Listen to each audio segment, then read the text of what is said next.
Voluntaryong nagbalik loob sa himpilan ng First Provincial Mobile Force Company ang isang miyembro ng Communist Terrorist Group sa Barangay San Vicente, Tarlac City. Patrolwoman Digna Jane Malubay sa report.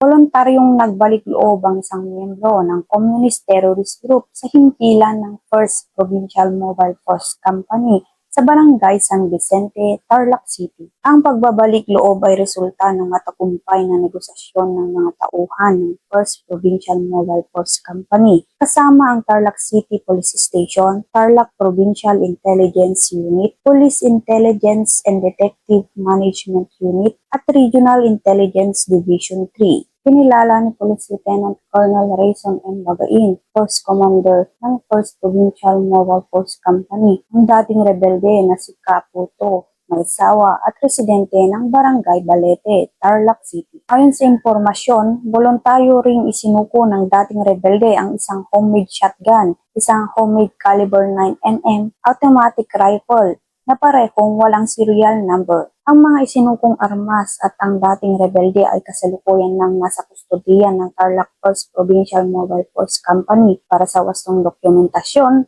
at tamang disposisyon. Patuloy na nananawagan ang pambansang pulisya sa ating mga kababayan na makiisa at makipagtulungan upang labanan ang insurhensya at hikayatin ang mga iba pang miyembro at taga-suporta ng Communist Terrorist Group na magbalik loob sa ating pamahalaan at samantalahin ang programa nitong ECLIP o Enhanced Comprehensive Local Integration Program tungo sa isang bagong Pilipinas.